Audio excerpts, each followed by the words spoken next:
Ah, povão, podemos falar com ele? Mauro Ramos.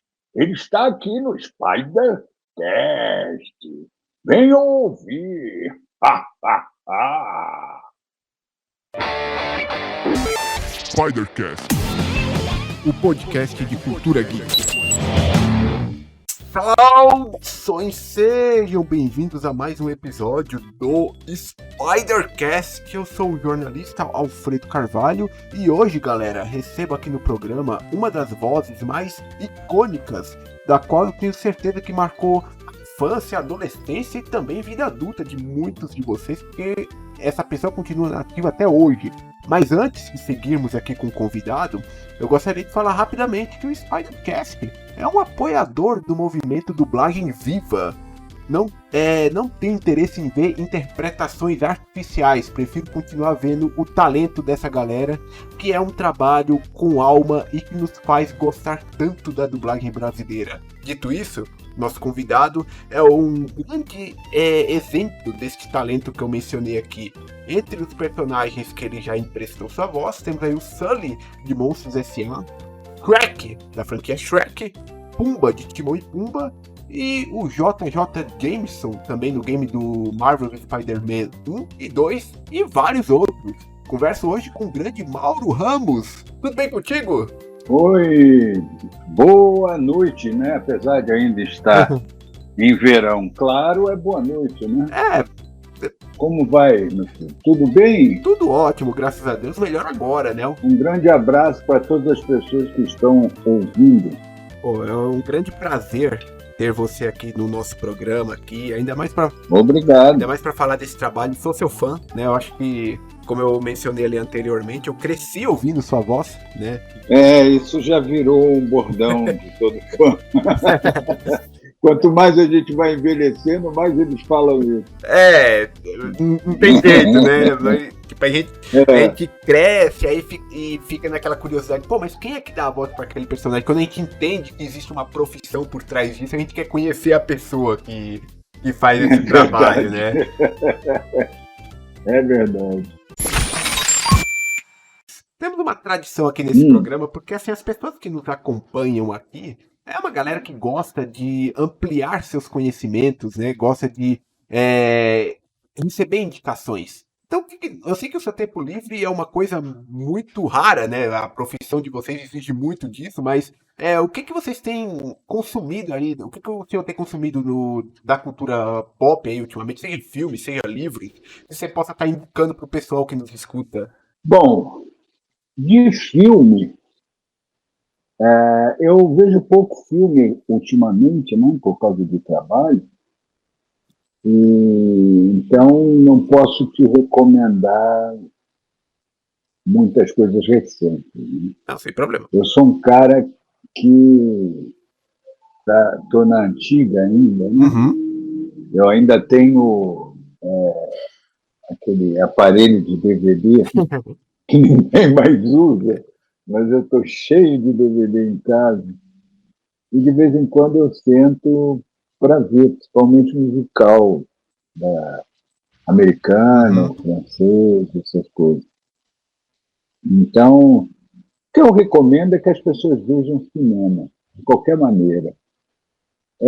Na minha época de criança e rapaz, a gente não tinha uma coisa que hoje em dia há um comportamento de senso comum com relação a isso, que era você fazer comentários sobre um filme, contando um pouco da história do filme. Uhum. Hoje as pessoas se ofendem e acham que, infantilmente, para mim, né, mas eu tenho que respeitar, elas acham que a gente está estragando o prazer delas de ver o filme contando a história. Isso é tão criança, é tão infantil, porque se fosse assim, ninguém ia ler e reler a Bíblia, por exemplo. Sim, né? sim.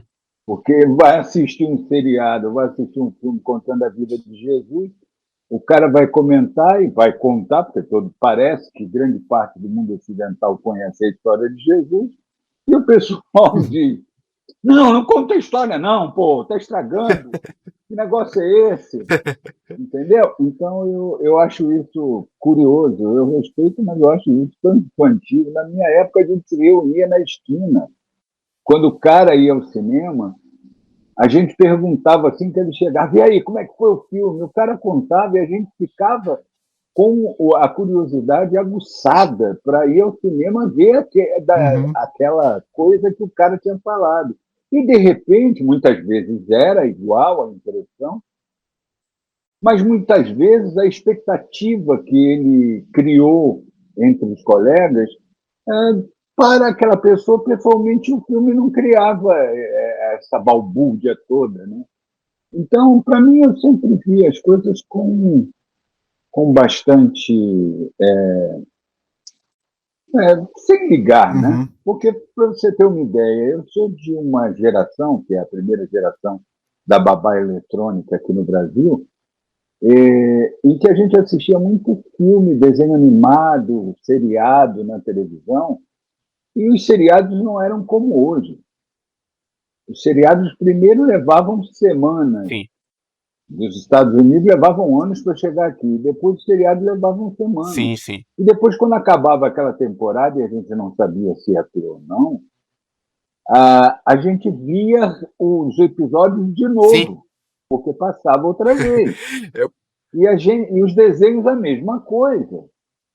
Então, eu acho tão relacionado com infantilidade Uhum. isso, e aí, quando me pedem para recomendar filme, eu falo de um modo geral, assista cinema, cinema brasileiro, cinema americano, cinema indiano, cinema espanhol, argentino, português, italiano, inglês, francês, e vai por aí afora, japonês, chinês, coreano do sul, todos esses estão fazendo uma produção gigantesca Sim, que vale a pena a gente ver. com certeza. A gente primeiro tem que ver o ruim também, Uhum. ver o ruim até o fim, para a gente poder valorizar o que é bom. Sim, concordo. Senão a gente não sabe, né? Eu concordo. Agora, com relação a livro, a recomendação que eu faço não é de leitura de livro, porque livro eu estou cercado na minha casa. Né? Uhum. Foram 3 bibliotecas que se juntaram quando eu me casei, a da falecida irmã da minha mulher, a da minha mulher e a minha. Uhum. Então, eu tenho livro pela casa toda, espalhado em estantes pela casa Já inteira. leu todos?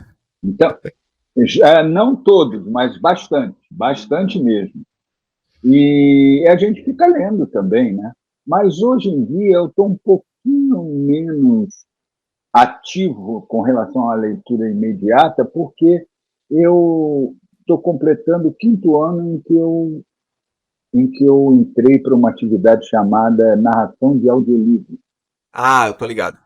Então, a gente passa, às vezes, uma semana inteira, 2, 3 horas narrando um livro, e aí depois eu saio, vou fazer dublagem e tal, e quando chega, a gente chega esgotado mentalmente, Uhum. reflete no físico.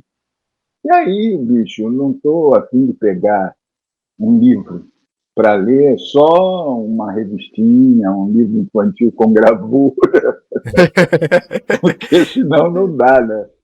Mas É, continuo a ler, de qualquer forma eu estou lendo, né? tá E me lendo no parece que trabalho. agora eu fui para Audible, né?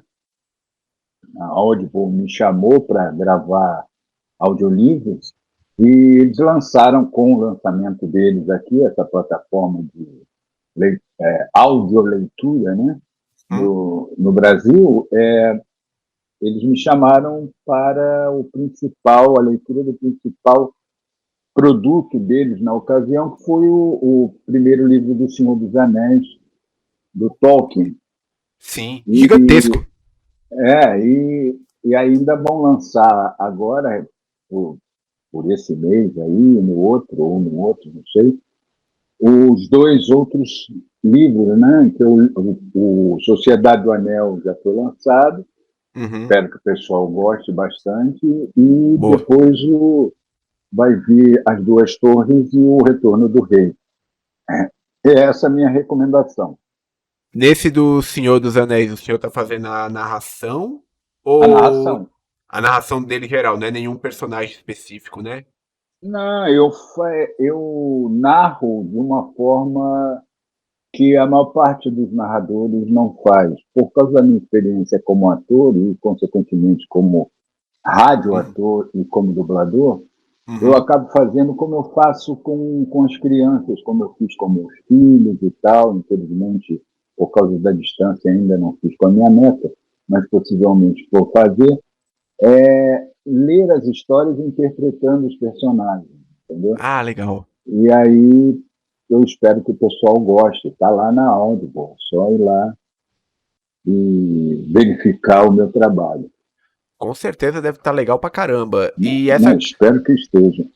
E essa categoria de audiolivro é uma categoria que ultimamente tem crescido bastante, né? Porque eu escuto Sim, direto relatos de pessoas que falam: "Ah, eu não tenho muita paciência para ler, mas eu agora encontrei esse universo do audiolivro e tô me jogando neles", né? Parece que o tem audiolivro, na verdade, ele tem sua origem mais antiga do que o próprio livro.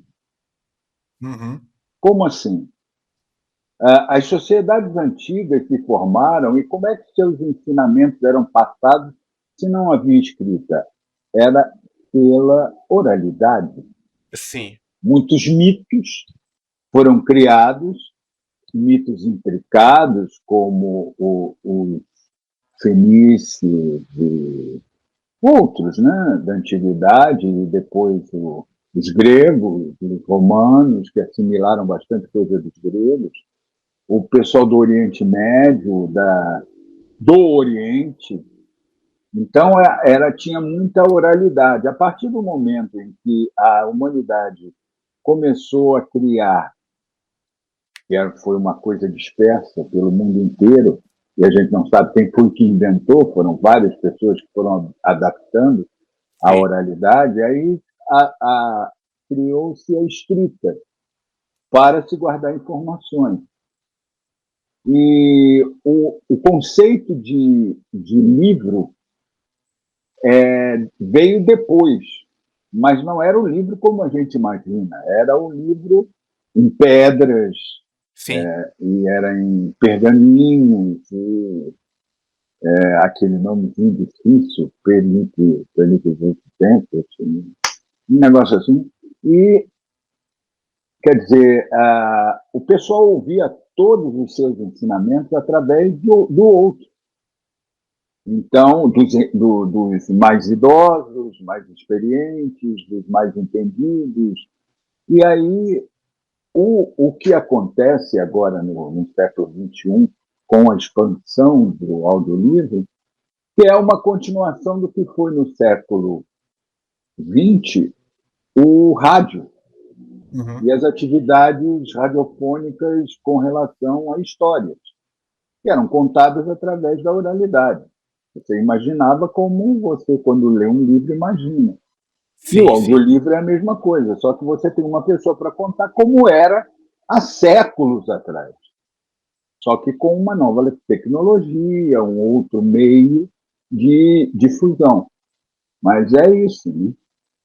Sim, e eu acho que popularizou muito com a pandemia, né? Eu lembro que durante É. a pandemia teve até casos de atores de filmes pegar aquela história que eles interpretaram nos filmes e ler os livros eles mesmos, né? Uhum. Foi, Eu comecei um pouquinho antes.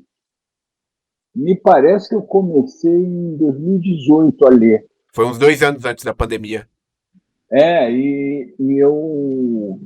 Eu comecei a ler livros de uma autora que, na minha adolescência, foi muito importante, que é a Agatha Christie, lendo livros para a plataforma Storytel. E aí, a Sinal. partir daí, eu fui aprendendo, empregando experiências que eu tive lendo para cegos, e trabalhando em rádio, trabalhando em dublagem. Eu fui, então, começando a fazer esse caminho da narração.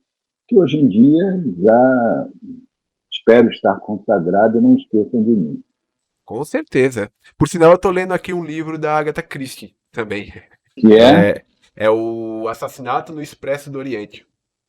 Esse foi o primeiro livro dela que eu li na pré-adolescência para adolescência, e foi o primeiro livro que eu narrei para a Ah, que escola. legal. E teve um filme na época, em 1974, que eu fiquei abestalhado, e o meu pai me deu de presente de aniversário 2 livros. Um, A Importância de Viver, do Lin Yutang, e O Assassinato no Expresso Oriente.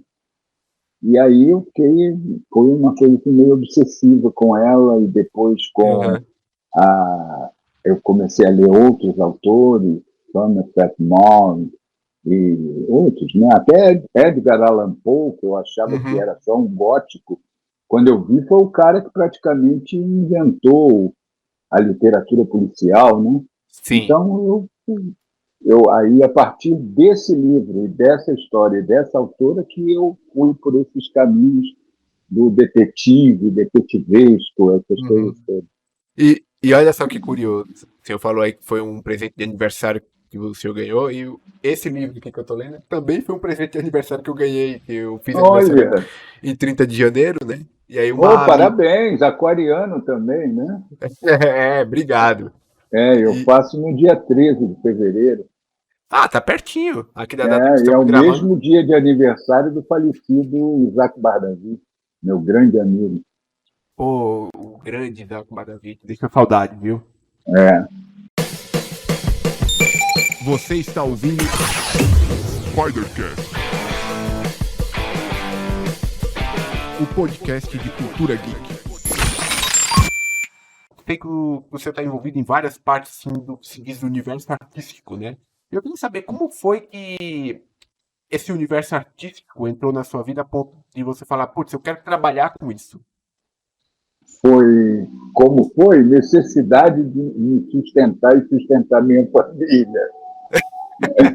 Justo. Então, isso tomando o caminho artístico somente.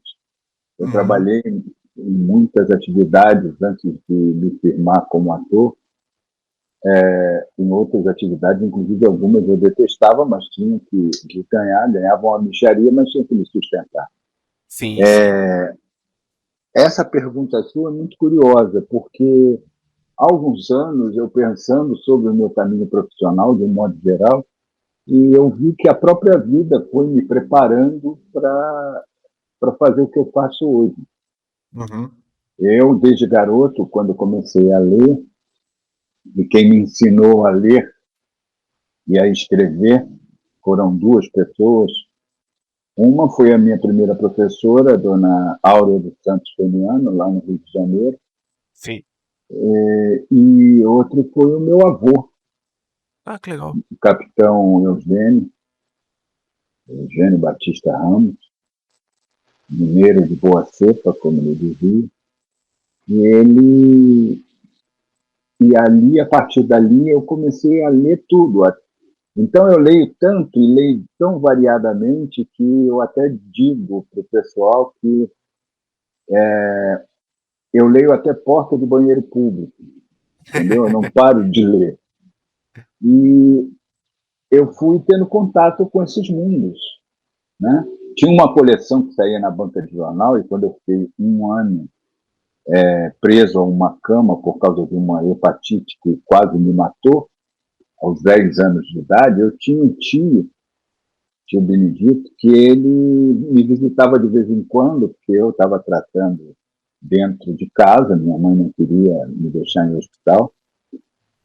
Estamos eu e minha irmã, Tânia, juntos, só que ela ficou 6 meses de doença e eu tive um ano de doença. Caramba. E aí tinha uma coleção que ele fazia para mim, que foi Clássicos da Literatura Juvenil, saía na banca na época. E eram adaptações de grandes escritores brasileiros de obras universais. O primeiro foi A Ilha do Tesouro, né? Hum. Do Robert Stevenson. E ali eu tive contato com esse tipo de literatura. E ali eu descobri um desses livros, eu descobri um autor que depois eu li, que tem uma coleção muito bonita, que foi editada em Portugal, do Júlio Verne, que foi um autor de ficção científica sensacional. Eu tinha até um livro que me foi roubado, que era uma coletânea de contos de ficção científica de autores brasileiros. Inclusive, tinha um conto de ficção científica da Raquel de Queiroz, olha só. Nossa, que pena que foi roubado, viu? Foi. E eu frequentava muito cedo. Naquela época eu não tinha alergia à poeira como tem hoje. Aliás, naquela época eu não tinha alergia nenhuma. Nem a camarão. E eu comia camarão pra caramba. Hoje passa ao largo. Então, eu, com o contato com os livros e tudo mais, eu comecei a ler em voz alta, por exemplo, para minha irmã e meu irmão, que eram meio fracos, né? Minha irmã nem tanto, mas o meu irmão ainda não tinha sido alfabetizado. E eu lia e interpretava, assim como revistinhas em quadrinhos, que eu era uma coisa assim, meio doente com relação a colecionar quadrinhos, né? Naquela época.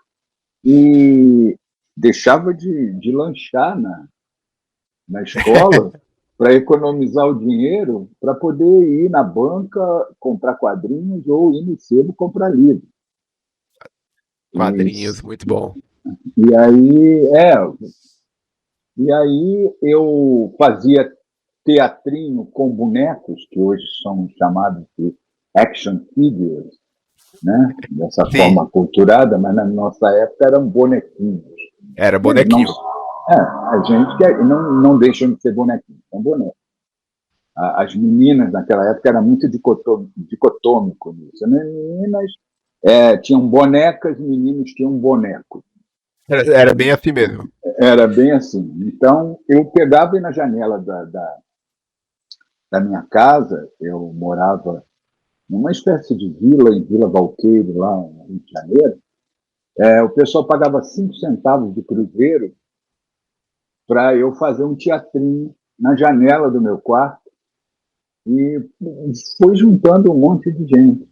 Depois, na escola, que hoje em dia já não existe mais, infelizmente, mas foi a escola onde eu me tornei um ser humano melhor, mais desenvolvido mentalmente e sentimentalmente.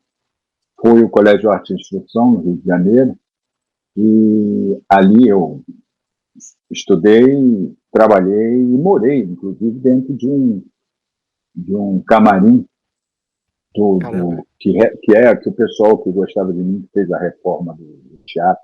Era um teatro de 1.200 lugares, um palco italiano maravilhoso. E aí eles, com pena, né, eu morava muito longe e tal, reformaram um dos camarins só para eu poder morar ali. Então eu dormia, passava a semana ali e tal, para economizar dinheiro, né? Sim. Mas ali eu comecei a fazer teatro no colégio desse mesmo jeito. Eu contava muita piada. Hoje eu não consigo ter memória para isso, né? Porque a dublagem foi educando o meu cérebro para trabalhar com a memória imediata, né? Então a gente não lembra de tudo. Normal. Mas, senão a gente ia ficar maluco, né? Não tem como, é muito personagem, é muita coisa. Exato. Mas eu, naquela época, tinha facilidade para decorar e lembrar de piadas, né? Então a pessoa falava alguma coisa e lembrava do tema, eu tinha sempre uma piada para falar, para contar. E isso foi tomando uma proporção tão grande durante o recreio, né? No segundo grau, como se chamava na época, né? E hoje é o ensino médio, né? Uma coisa assim. E aí eu juntava gente nesse auditório, contando piadas e falando sobre as coisas, o que não era muito comum. Hoje o pessoal chama de stand-up comedy, baseado nas comédias americanas que se fazia depois da guerra, né, da Segunda Guerra Mundial. nos anos 50, 60, 70, lá nos Estados Unidos. E eu fazia já naquela época, porque eu tinha uma brutal admiração por três cômicos que faziam isso. Jô Soares, Chico Anísio e José Vasconcelos. José Vasconcelos era um cara que não falava palavrão, mas você ficava encantado em vê-lo contando uma piada ou um caso em que ele interpretava na tua frente de tal forma, e ele tinha uma cultura tão grande, que todo o assunto e toda a forma de falar e de contar chegava a ser engraçado, entende? Sem emitir um Sim, palavrão, por exemplo. sim. Já o Chico e o Jô utilizavam, mas não utilizavam o palavrão nos termos do Costinha naquela época, né, por exemplo. O Uhum. Costinha era meio pesado Sim, para sim. isso. Então, a vida foi me levando. Aí eu trabalhei em vários lugares em que eu tinha que me sustentar, né? Uhum. Mas eu não gostava, eu detestava, mas eu estava ali, né? Porque se dependesse, por exemplo, da minha mãe e do meu pai, eu não ia ser ator nem aqui, nem na China, quanto mais na China, né? É um caminho Porque difícil de seguir, né? Quando alcança é, o resultado, tudo bem, mas até chegar é, lá, né? até chegar lá e eles acham, não vai para esse lado, se ator não dá manga de camisa para ninguém e tal. E aí tinham aqueles preconceitos, né? Ator vai virar, como eles chamavam, desculpe o termo, que eu sei que é politicamente incorreto, mas vai virar viado, vai Uhum. virar maconheiro, vai virar, entendeu? Essas coisas assim, que hoje em dia a gente sabe que é puro desconhecimento. Né? Sim, sim. E aí eu enfrentei tudo isso sozinho, né? Não tive ajuda de ninguém. E aí eu acabei trabalhando fui secretário da editoria do Caderno de Televisão do jornal O Dia, no Rio de Janeiro, e lá eu conheci uma pessoa muito legal, que eu devo a ela isso, que é uma repórter, Eliane Martins, uma repórter, jornalista de entretenimento, e a gente se dava muito bem e tal. Eu era só o secretário, né? Mas por causa do meu comportamento, dessa coisa de, mesmo fora da minha classe social, eu tinha uma cultura que não era normal para o meio, né? Eu era chamado com aquele nome daquela coleção portuguesa, Tesouro da Juventude, né? Que o Que pessoal, quando legal. não sabia uma coisa, ia lá e me perguntava. E se eu não soubesse, eu dizia, olha, amanhã eu trago a resposta. E eu ia pesquisar. Então, ali ela me levou para o rádio, onde ela trabalhava na parte da manhã, porque a gente só trabalhava a parte da tarde.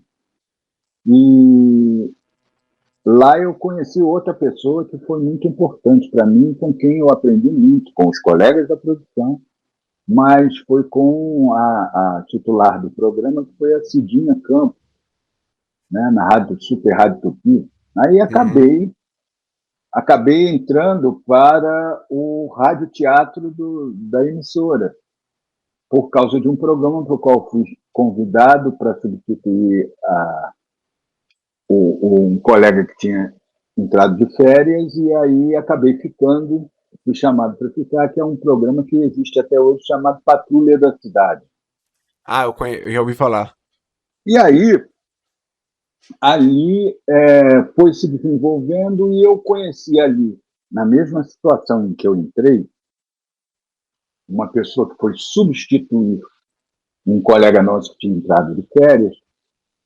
Essa pessoa veio através da outra colega com quem eu trabalhava na rádio, que era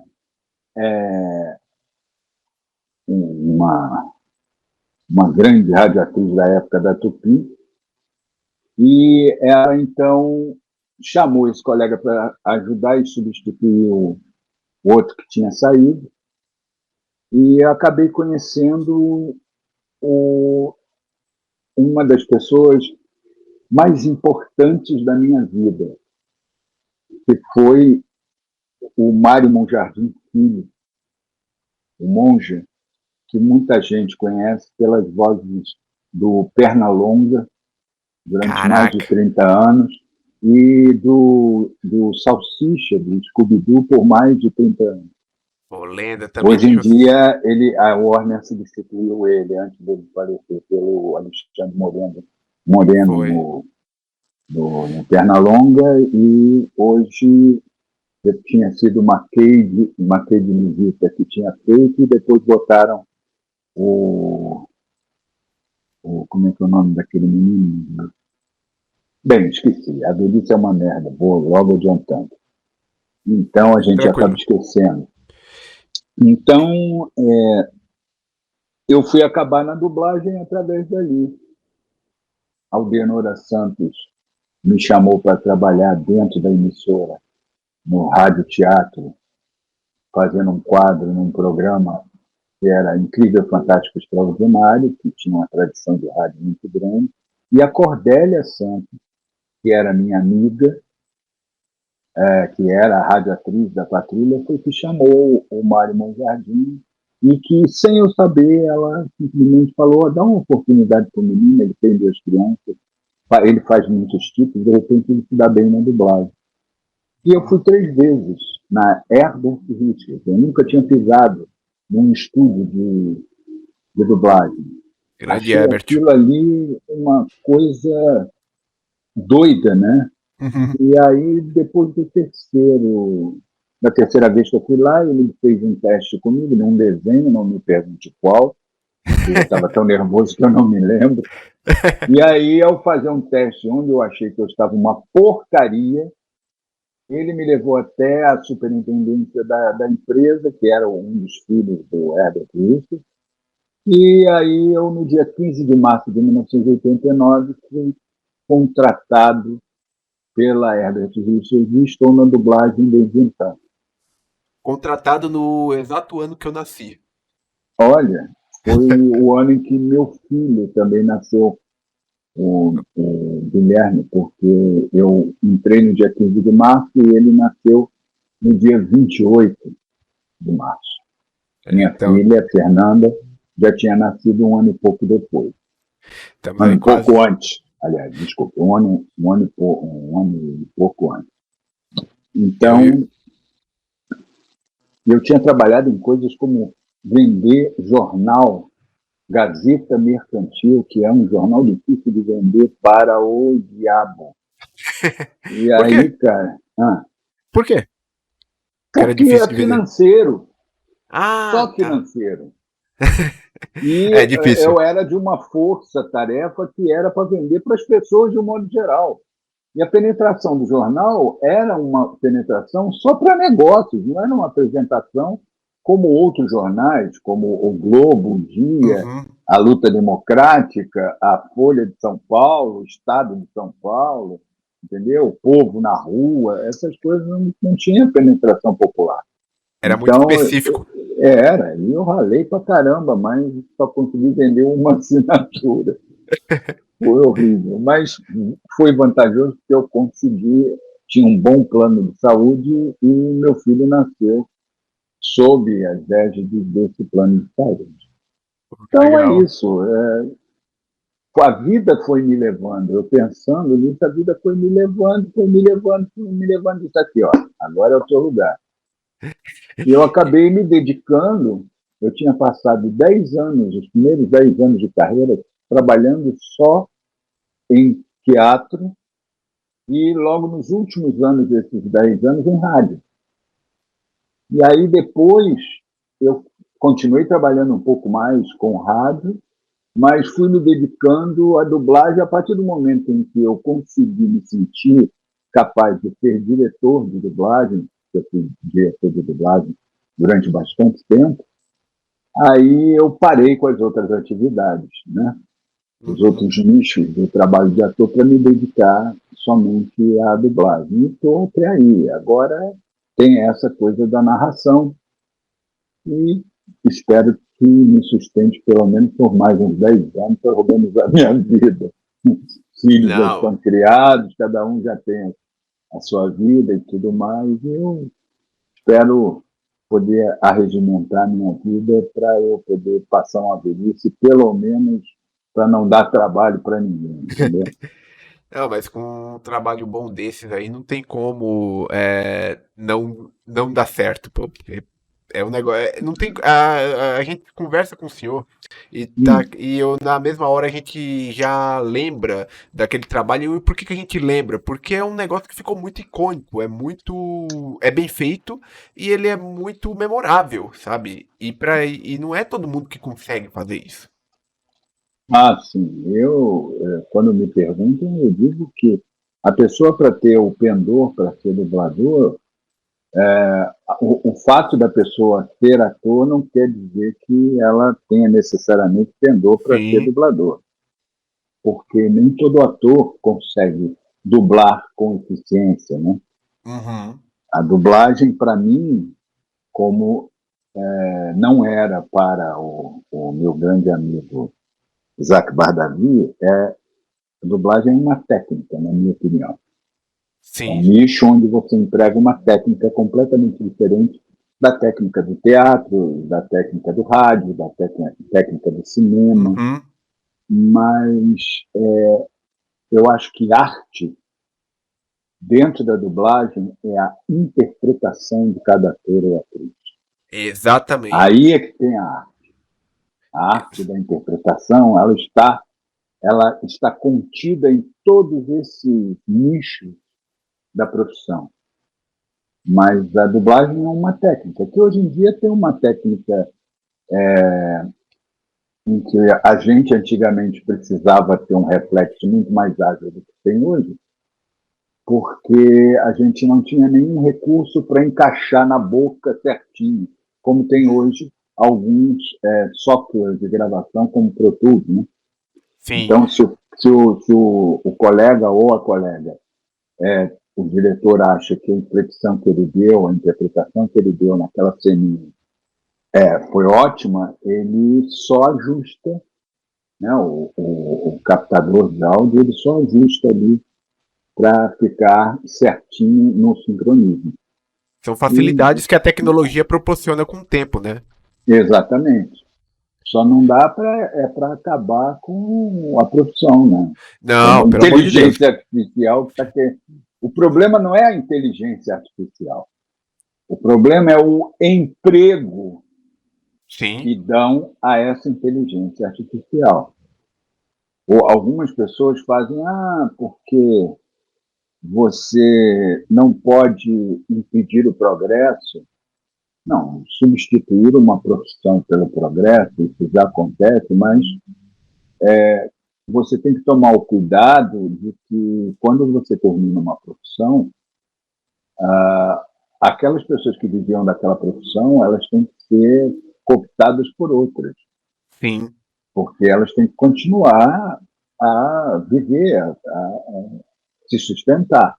exatamente. Então, uma pessoa diz assim, porque a ceifadeira, você é contra a ceifadeira na agricultura? Eu digo, não, claro que não. A ceifadeira facilita o trabalho, né, Do de agricultor. colheita do agricultor. Só que outras partes daquela colheita precisam das mesmas pessoas que faziam a colheita, só que Exatamente. para fazer outras coisas dentro daquele sistema. Porque elas antes faziam a colheita e as outras coisas. Hoje elas fazem as outras coisas porque a colheita está sendo substituída com maior rapidez, efetivamente, pela colheitadeira, por exemplo. Não é culpar o trator por ser uma tecnologia, entendeu? Que vai tirar emprego. O trator apareceu e ele não tirou o emprego do agricultor e nem do pessoal que trabalha sazonalmente para o agricultor. Ele Exatamente. substituiu o boi, Sim. E vamos combinar né? uma coisa, né? Tipo, a dublagem aqui do Brasil, ela é uma dublagem muito bem conceituada, né? Como você mesmo Uhum. mencionou aí ao longo da conversa, é um trabalho de interpretação muito, uma técnica muito minuciosa. E, tipo, um robô, ele não tem condições de fazer esse emprego que vocês que são seres humanos fazem e que dão vida àqueles personagens. Que é isso, tipo, a dublagem, ela dá vida aos personagens. Algumas pessoas acham que vai acontecer na dublagem o que aconteceu na música. Uhum. Só que na música, o que acontece é que entram pessoas que não se apuram para, para continuar cantando, não se exercitam, não procuram estudar o canto que elas querem colocar artisticamente para a população. Então, eles utilizam de mecanismos de software para colocar o semitom no tom certo, o desafinado no tom correto, Uhum. entendeu? Mas, artisticamente, o sujeito está ali. O povo pode detestar como pode não detestar. Sim. Vai consumir ou não consumir. Não se abriu mão, né, daquele cantor ou daquela cantora, ou daquele compositor ou daquela compositora. Exatamente. Até. Fizeram isso em 2016, 2015, 2016, lá na Coreia do Sul, com um cantor que já tinha morrido 10 anos antes, e botaram ele para cantar uma canção inédita, com a voz dele cantando. Sim, falar também é canção, também é música, porque Sim. cada língua tem uma musicalidade. Agora, interpretar vai precisar de um humano para definir a musicalidade Uhum. dessa IA, mas é um ser humano só, onde se trabalhavam dezenas, centenas de profissionais. Eu concordo. Então, o que pode acontecer é que daqui a algum tempo nós teremos dublagem e teremos dublagens com inteligência artificial. O povo se acostuma com qualquer coisa, né? O público se acostuma com qualquer coisa, boa ou ruim, impressionante. Sim, Mas, é.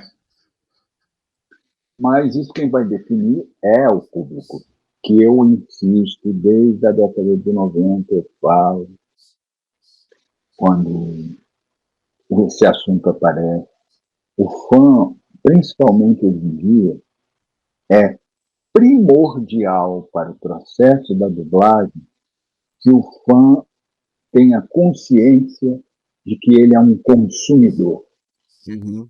E se ele é um consumidor, ele tem que cobrar de quem produz o que ele consome Sim. as melhores formas dele consumir esse produto. O áudio, o vídeo bom, a mixagem boa, entendeu? Sim. Escolha de vozes equivocadas que ficam ruins e tal. O público já começa a ter sensibilidade com relação a isso. Não existe público de teatro que sai do teatro satisfeito ou não satisfeito com uma peça, ele observa determinadas coisas. É assim, tem que ser assim com a dublagem. Uhum. Tem que ser assim porque tem a arte da interpretação, Meio que né? já acontece isso aí, né? Tipo, eu acho que hoje, principalmente hoje em dia, né, que se pesquisa tanto sobre dublagem, quando nós consumimos um material dublado, nós estamos de olho na qualidade da dublagem, né? Seja Sim, ela boa ou ruim. A gente pode não ter aquele conhecimento técnico, sim. mas quando uma dublagem é muito boa, Você nós, tem o consumidor, você tem o conhecimento de consumo, e não sim, o técnico. O técnico deixa para a gente, mas o de vocês é o consumo. E exato. isso faz uma diferença enorme. Mas Sim, é que o público parece que ele quer entender tecnicamente de uma coisa que ele não está capacitado para entender. uhum. Então ele Ah, fala um monte de abobrinha. tá Mas, cheio disso. por outro lado, se ele passa a ter consciência de consumidor, ele cobra. E essa cobrança tem que ser em cima de quem produz isso, Concordo entendeu? De quem é o totalmente. dono do produto, da distribuidora e da produtora. Então, com essa consciência, o foco dele fica o suficiente para ele como consumidor. Você comentou aí sobre musicalidade, eu lembrei aqui de música. E eu sei que existe música dentro da dublagem, né? E eu sei que Sim, em alguns casos, às vezes se contrata ou dublador, ou algum até mesmo um artista musical para cantar uma música, né? Se o sim. dublador não for o cantor. Mas no seu caso, você também já cantou, né? Um grande exemplo aí é a música Hakuna Matata lá do Timão e Pumba, É, né? aliás, foi o primeiro trabalho para Disney, para cinema que eu fiz. Caramba, começou bem. E, e foi marcante, tanto que eu tatuei o Pumba no meu braço aqui, né? Que Para eu legal. lembrar sempre que ele foi ele que começou tudo. A canção, eu não sou um cantor, Sim. eu sou um bom ator que finge que canta e todo mundo acredita, porque eu sou um bom ator, Aham. entendeu? E foi o Hakuna Matata, que no filme é Ratuna, porque o diretor não queria cor no meio, Ah, sim. ele, ele então, ali eu comecei a ser chamado para cantar em outras coisas e para dublar outros produtos da Disney. Uhum. E eu agradeço, inclusive, ao Telmo de Avelar, que era o diretor naquela época da Disney no Brasil, e depois o Garcia Júnior, Boa. que foram pessoas que me deram muita oportunidade para trabalhar, né? E o Telmo criou até um bordão com relação a mim, quando um colega dele perguntava, dá uma sugestão aí para quem eu boto aqui para fazer esse papel, e ele dizia assim, tem focinho? Se tem focinho, chame o Mauro Ramos.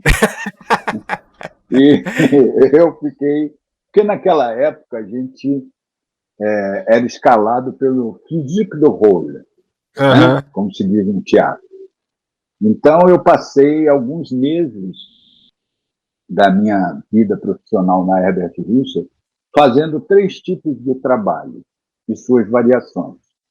Eu era chamado para dublar os gordos, Uhum. eu era chamado para dublar os carecas e era chamado para dublar os negros, porque Hum. achavam que eu tinha voz de negro. Nossa. Então, ou suas variações, o gordo negro, o gordo careca, o careca negro, ou o gordo negro careca. Então, tinha esse tipo de coisa. Então, quando o cara viu uma facilidade de um ator que ele cantava, aí o pessoal chamava mais, porque era um up a mais para Uhum. você trabalhar com ele, né? E ficava a mesma pessoa, a mesma voz cantando, né? Por, Então, si- fiz bastante coisa nesse sentido. por sinal, além do Pumba, né? Também teve aí dois monstros na sua vida, né? Que foi o Shrek e o E isso, Sully do Monstros S.A., né? Esses é, personagens, na época, foram feitos testes pra você pegar o papel? Ou como você mesmo mencionou, era indicação e você já pegava não, o papel direto? foram testes. Todos esses para cinema são testes. E hoje em Hum, dia é teste para tudo. Até para entendi. você fazer o titular de um programa reality show, você faz teste. O cliente é Ah, quem tá. escolhe, entendeu? Naquela Entendi. época já era assim. Já Então era. foi a galera da Disney, lá dos Estados Unidos, ou da DreamWorks, ou da Fox, ou da Warner, ou da Paramount, que Uhum. escolhia a gente. Ah, faz sentido. E você sente falta da época que juntava geral do estúdio pra dublar? Ou você Sim, prefere hoje como é individual? sim. Prefiro hoje, por uma questão de Praticidade. facilidade para mim. Que Uhum. praticidade, é verdade. Mas eu sinto muita falta da contracenação. Uhum. Quando a Devia gente ser. trabalhava junto com um colega, e o último filme que a gente fez nesse sentido, dividindo a bancada com o colega, para mim, foi o Bad Boys 2, Hum, em que eu e Márcio Simões dividimos a bancada. Mas sim. aí já estava com a DA, que era uma fitinha só de áudio e tal, e podia separar em canais as pessoas, né, os grupos. Uhum. Mas eu sinto muita falta da contracenação porque ela te estimulava como ator, entendeu?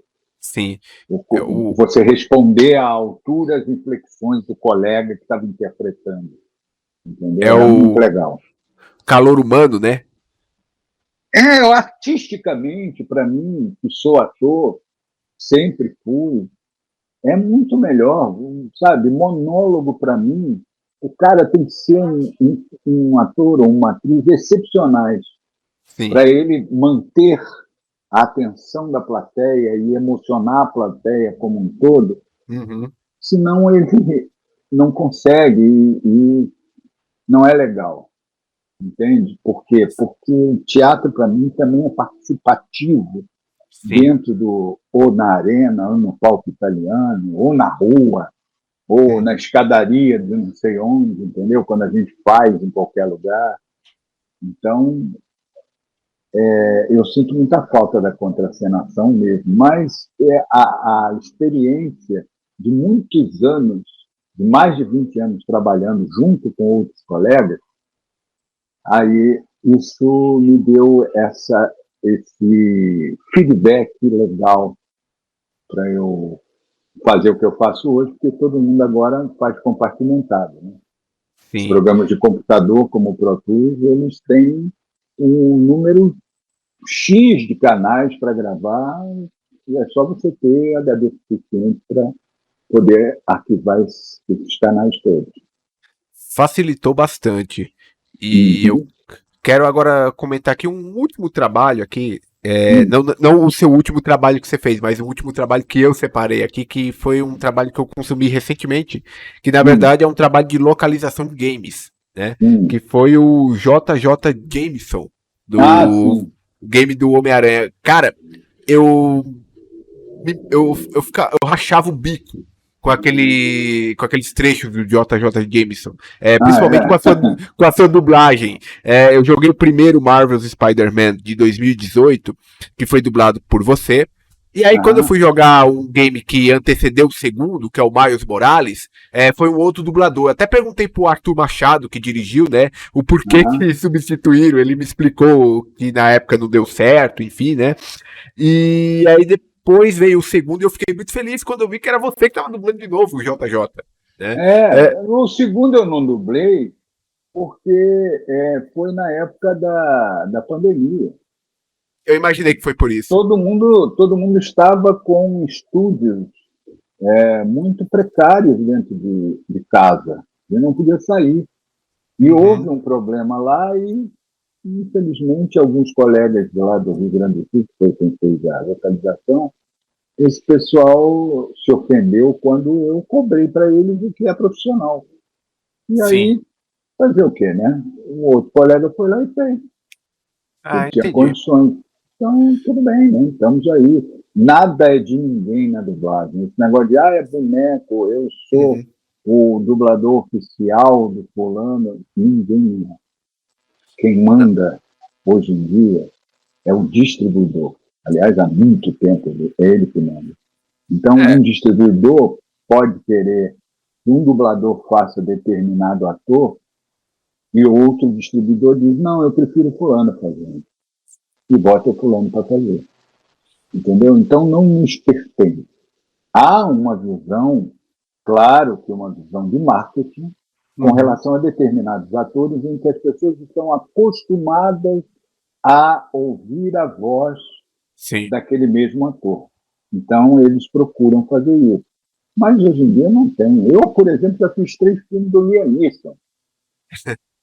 E o Dário de Castro é quem gravava o Liam Neeson no Rio de Janeiro, e o Armando Tirabosta que dublava aqui em São Paulo.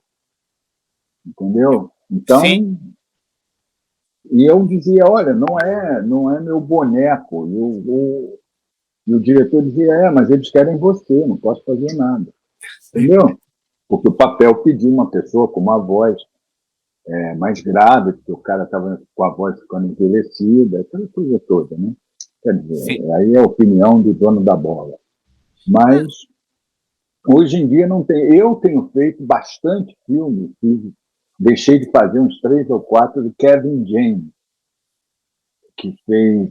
A primeira vez que eu dublei ele foi em Hit, Conselheiro Amoroso, né? E com o Will Smith. Mas depois eu fui chamado, por causa desse filme, para fazer a série O Rei do Bairro, que é The King of Queens, né? Que é uma série de anos, fez um sucesso enorme lá nos Estados Unidos.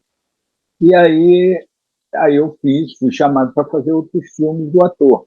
Mas isso não quer dizer que eu faça o outro ator. Sim. Entendeu? Que eu faça que sejam obrigados a me chamar para fazer aquilo. E o pessoal faz conforme eles querem, né? Então, o Anthony Hopkins já teve diversos dubladores. O Gary Oldman já teve diversos dubladores. Todos eles eu fiz. Como é que é o nome dele? Forrest Whitaker. E por aí, Vincent D'Onofrio, muitos atores já fizeram.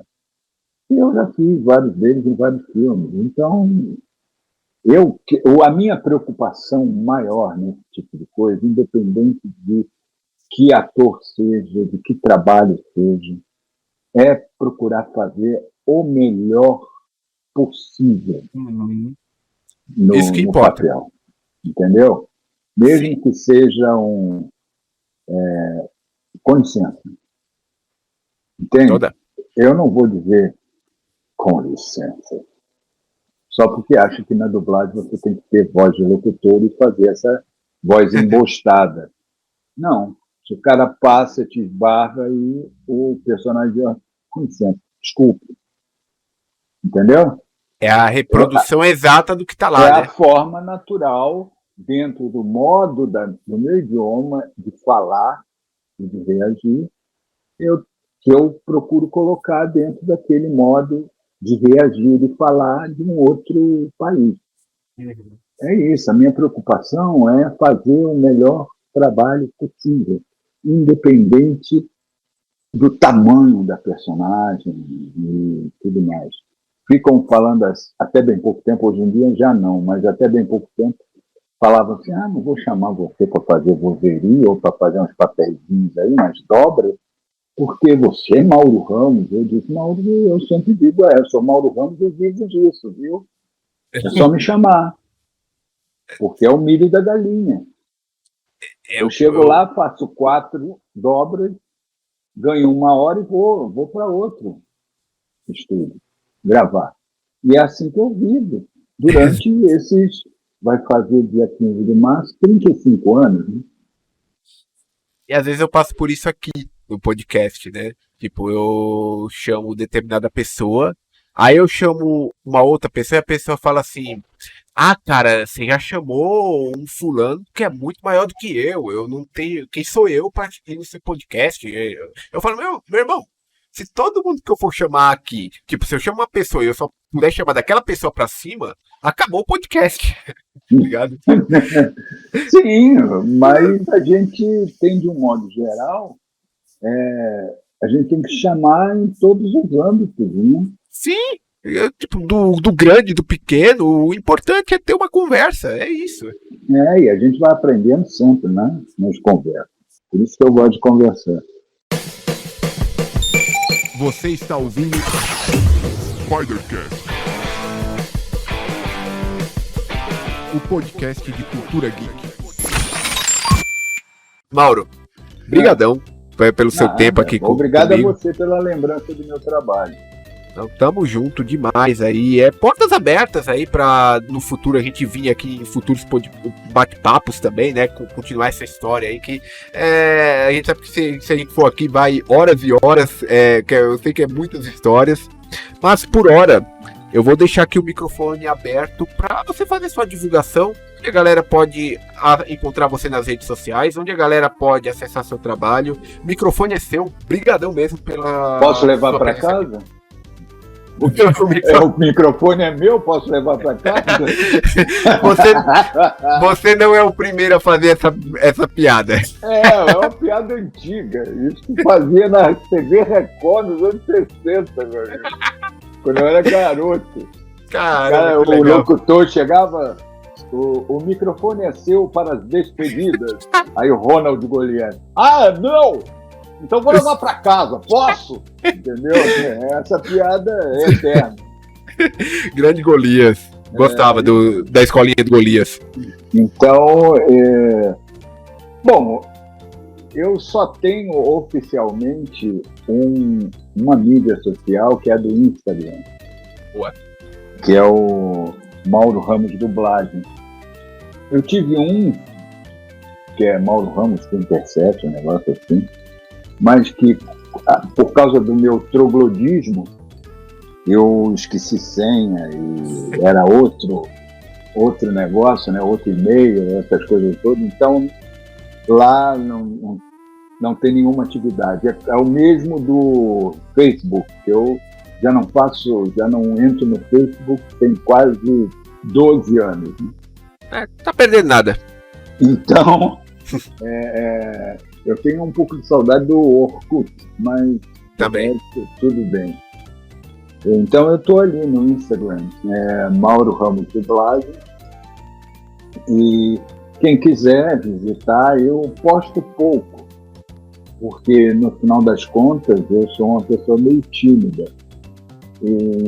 Então, mas eu prometo que daqui por diante eu vou me empenhar um pouco mais. Né? Então, é isso aí. Venham, apreciem a dublagem e, por favor, prefiram a dublagem viva e a narração viva e outros que tais vivos, tá? Exatamente. Eu reforço aqui, o Spidercast é um total apoiador da dublagem viva. Vamos manter esse trabalho aí sensacional como ele foi por anos aí. E se Deus quiser, vai continuar aí por mais anos ainda, tá? Tá, e aí, muito obrigado. É isso aí. Vocês que nos escutaram até este ponto, sigam a gente aí no Spotify ou nas plataformas de áudio que você estiver escutando. Se inscrevam no nosso canal do YouTube, deixem sua curtida. Sigam a gente também lá no Instagram. Tem o Contato _Spider, que é o Instagram oficial do Spidercast. Tem o meu Instagram pessoal, que é o Carvalho _Alf. Essa mesma arroba vocês também me encontram no Twitter ou X, como preferirem chamar, beleza? Eu aguardo muito vocês novamente na próxima edição do Spidercast. Até lá! Você escutou Spidercast, o podcast de cultura geek.